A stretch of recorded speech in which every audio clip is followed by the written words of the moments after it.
యుద్ధ విన్యాసాలు, joint exercises ఇట్లాంటివన్నీ కూడా ప్రిలిమినరీ ఎగ్జామ్కి చాలా ఇంపార్టెంట్ క్వశ్చన్స్. యుద్ధ అభ్యాస్ 18వ ఎడిషన్ ఇండియాకి అమెరికాకి మధ్య యుద్ధ విన్యాసాలు ఈ నెల చివరిలో ఉత్తరాఖండ్లో జరగనున్నాయి. దీని విశేషం ఏంటంటే చైనా సరిహద్దుకు సమీపంలో అత్యంత అంటే కేవలం 100 కిలోమీటర్ల దూరంలో ఉత్తరాఖండ్ ప్రాంతంలో ఇవి జరగనున్నాయి. ఆల్రెడీ చైనా ఇలాంటి వాటికి చాలాసార్లు అభ్యంతరాలు తెలిపింది. దీని మీద చైనాకి చాలా కంటగింపుగానే ఉంది.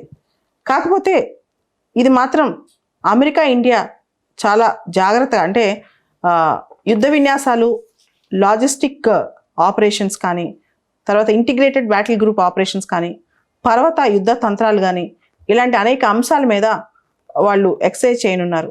ముఖ్యంగా కమాండ్ పోస్ట్ ఎక్సర్సైజ్లు, నైపుణ్యాలపైన కూడా వీళ్ళు ఎన్హాన్స్మెంట్ కోసం పనిచేయనున్నారనమాట.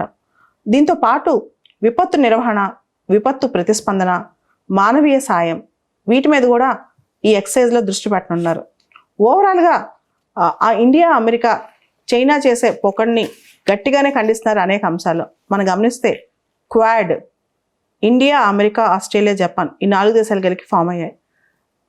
యాక్చువల్గా క్వాడ్ ఫామ్ అవడానికి ఒక ప్రధానమైన కారణం అఫీషియల్గా చెప్పకపోయినా చైనాని కౌంటర్ చేయటం అనేది దానికి ఒక లక్ష్యం అని చెప్పుకోవచ్చు.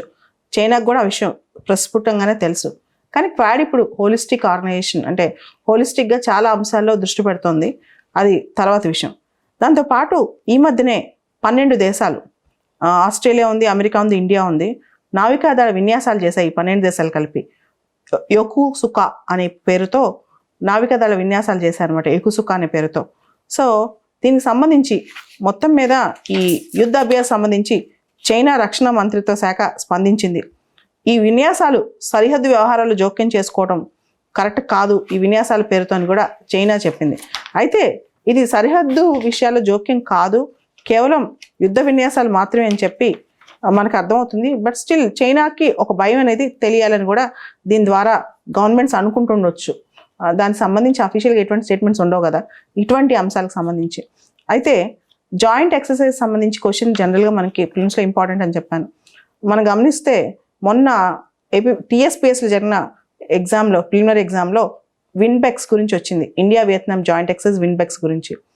యుద్ధ Abhyas India US, Vostok India and Russia, Shakti India and France, JIMEX India and Japan, Malabar India US ఇలా జపాన్ ఆస్ట్రేలియా మధ్య, ఇంద్ర ఇండియా రష్యా మధ్య, మైత్రి ఇండియా థాయిలాండ్ మధ్య, వజ్రప్రహార్ ఇండియా యుఎస్ మధ్య, వరుణ ఇండియా ఫ్రాన్స్ మధ్య, సింబెక్స్ ఇండియా సింగపూర్ మధ్య, Indradhanush air exercise India UK మధ్య, ఇలానే Hath Se Hath hand in hand India China మధ్య, అది ఇండియా అండ్ మనకి మాల్దీవ్స్ మధ్య, ఇట్లా ఎక్కువే friendship exercise between India and Maldives మధ్య, ఇలా చాలా ఎక్సైజ్ న్యూస్లో ఉన్నాయి. వీటన్నిటిని మనం గుర్తుపెట్టిన ఒక లిస్ట్ అవుట్ చేసుకుని ఎగ్జామ్లో రాస్తే మంచిది, ఎగ్జామ్లో క్వశ్చన్ అడిగితే రాస్తే మంచిది.